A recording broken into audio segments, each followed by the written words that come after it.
Voltamos com a retrospectiva 2013. Agora vamos relembrar como as denúncias do esquema de espionagem internacional mantido pelos Estados Unidos provocaram reações também no Congresso brasileiro. O governo se articulou para tentar aprovar a proposta que cria o Marco Civil da Internet, mas esbarrou no lobby das empresas de telecomunicação. O ano também foi de outros debates sobre as comunicações no parlamento e fora dele.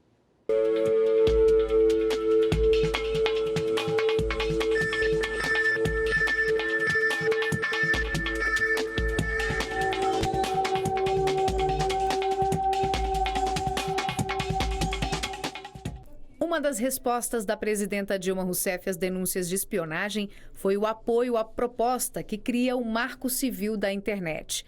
O projeto aponta direitos e deveres de usuários, provedores e governos. Garante, por exemplo, a intimidade, o sigilo e a privacidade de quem navega na rede. Pelo texto, os operadores têm que assegurar a qualidade da conexão contratada e os serviços sem interrupções. Apesar do projeto trancar a pauta da Câmara, ainda não houve acordo para a votação. Uma das polêmicas é a chamada neutralidade de rede.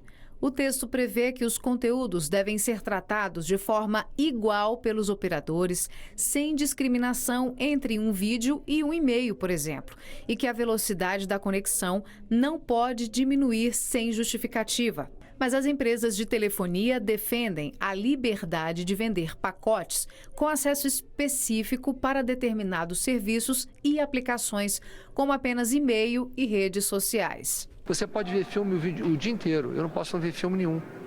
Por que eu vou pagar a mesma coisa que você? Eu preciso de menos arquivo do que você que vê filme o dia inteiro. Quem não tiver dinheiro vai acessar uma pequena parte da internet, podendo mandar e-mails, ou seja, vai ser um cidadão de segunda classe na internet. E quem tiver dinheiro vai poder pagar pela internet toda, como a gente conhece hoje. Então, a quebra de neutralidade destrói a internet como a gente conhece hoje. O Congresso também discutiu neste ano a polêmica das biografias não autorizadas. Um projeto de lei permite a divulgação de livros e filmes sem a necessidade de permissão. Os presidentes da Câmara e do Senado se posicionaram a favor da proposta, mas ela ainda não foi votada. Essa proposta ganhou visibilidade depois que a Associação Nacional dos Editores de Livros entrou com uma ação no Supremo Tribunal Federal contra artigos do Código Civil que prevêem a necessidade de autorização da pessoa biografada para que o livro seja publicado. O movimento Procure Saber, que reúne artistas como Roberto Carlos, Gilberto Gil e Chico Buarque, se mobilizou contra a mudança. O site Isto é Piauí publicou um artigo com a posição do grupo. O movimento afirma que quer apresentar uma alternativa que atenda aos escritores, mas não explore a vida alheia sem remuneração, e também que não viole a intimidade do biografado. Já o Grupo de Ação Parlamentar Pró Música, que reúne nomes como Ivan Lins, Fernanda Abreu e Léo Jaime, afirmou no Facebook que é contrário à necessidade de autorização para biografias e à obrigatoriedade de pagamentos aos biografados. O Repórter Brasil fez um debate sobre o assunto. Ouviu especialistas e o autor da biografia não autorizada de Roberto Carlos. O cantor conseguiu proibir a venda da obra na Justiça. A Constituição é clara, é livre a manifestação intelectual, artística, científica, independentemente de censura ou licença. Ou seja, todos nós que escrevemos livros, produzimos biografias, estamos amparados pela Constituição cidadã. Apenas tem um artigo 20 aberrante, lei ordinária, menor, que atrapalha. E é por isso que a ação no STF para extirpar, eliminar e jogar no lixo esse artigo 20. O biógrafo ele deve atender 3 parâmetros. O primeiro, que a pessoa tem que ser pública. O segundo, que deve ter o interesse público. E o terceiro, que a fonte deve ser lícita. Nesse caso do Paulo, ele atendeu os 3 parâmetros.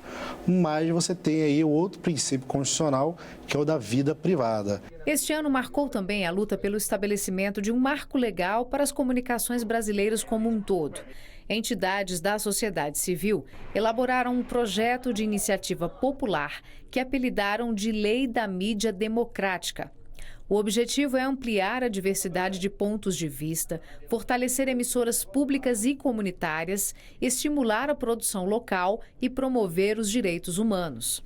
A campanha para expressar a liberdade entende que a classe trabalhadora, os trabalhadores e trabalhadoras do Brasil precisam se apropriar desse tema que é a democratização da comunicação. A sociedade tomou para si essa iniciativa de fazer o debate com a população acerca desse tema e conseguir as assinaturas necessárias para o projeto de lei de iniciativa popular. Um dos principais pontos impede que apenas um grupo econômico controle mais do que 5 emissoras. Outro artigo proíbe uma prestadora de explorar 2 serviços de comunicação social na mesma localidade. Ou seja, quem já tem uma emissora de televisão não poderia controlar também um jornal na mesma cidade. Quando você inibe o monopólio, inibe a propriedade cruzada, você amplia a possibilidade de liberdade de expressão, você amplia a possibilidade e avanço da democratização da comunicação e você amplia, inclusive, formas de pluralidade, de participação. O documento precisa de 1.300.000 assinaturas para se transformar em projeto de lei e ser discutido pelo Congresso Nacional. Essa é uma disputa difícil, uma disputa poderosa que envolve muitos interesses. Então essa mobilização é fundamental para que a Câmara comece a se posicionar de forma clara, porque esse é um tema estratégico da democracia brasileira. Ainda hoje, na última reportagem da retrospectiva, você vai rever a decisão da Suprema Corte da Argentina sobre a constitucionalidade da Lei de Meios Audiovisuais.